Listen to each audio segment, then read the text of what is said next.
Sunny Hostin sounds alarm on Trump's National Guard move in LA. It's escalating the situation. A new wave of tension has swept across the nation as President Donald Trump orders the National Guard into Los Angeles to respond to demonstrators protesting U.S. Immigration and Customs Enforcement (IC) raids, a move that has drawn sharp criticism from all corners, including the influential panel of ABC's The View. At the center of the heated discussion is Sunny Hostin, legal analyst and co-host, who didn't mince words when reacting to Trump's decision.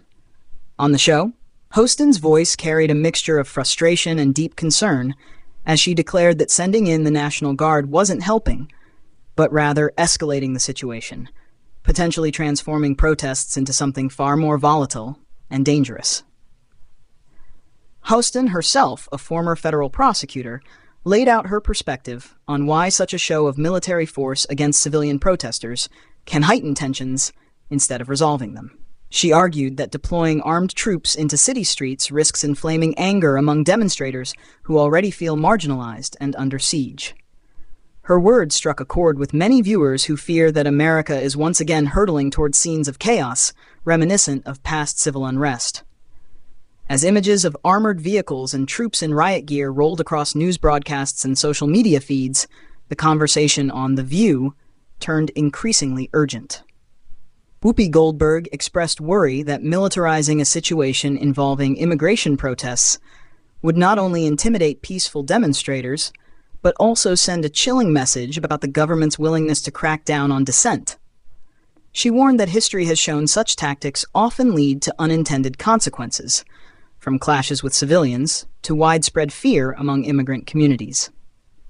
Joy Behar, known for her sharp humor, took a more biting approach, questioning whether Trump's decision was more about political optics than genuine security concerns.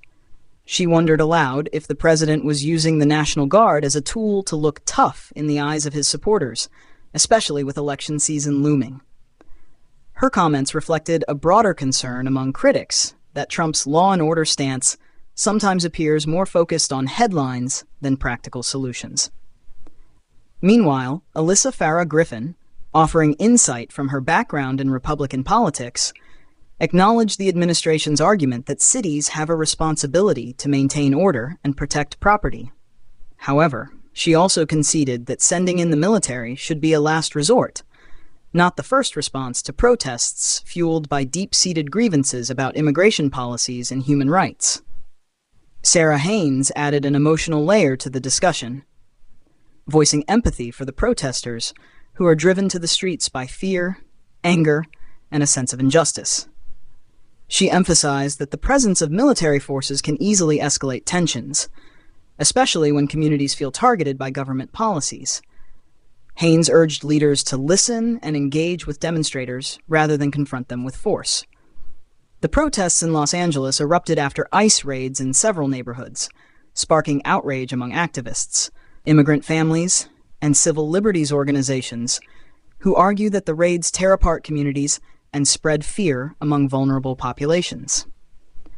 Many demonstrators have carried signs demanding an end to what they describe as inhumane immigration enforcement tactics, calling for greater protections for undocumented individuals and an overhaul of federal policies they believe discriminate against immigrants.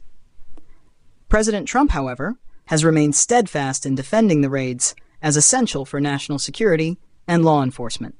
He insisted that deploying the National Guard was necessary to prevent violence, protect property, and maintain order amid protests that, in some areas, have grown tense and confrontational. But critics, including Hostin, worry that the administration's approach risks creating a vicious cycle of fear and resistance, where protesters become more defiant in response to what they see as excessive government force. Hostin argued that instead of solving the underlying issues, the show of military power only deepens divisions and fuels resentment, making the possibility of meaningful dialogue and reform even more remote.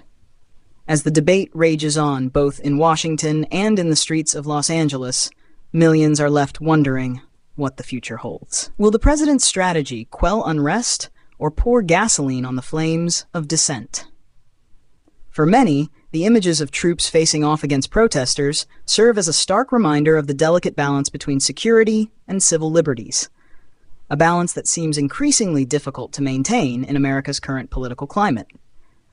In the meantime, Sunny Hostin and her colleagues on The View continue to provide a passionate platform for voices grappling with these urgent issues, ensuring that the conversation remains front and center for audiences across the nation.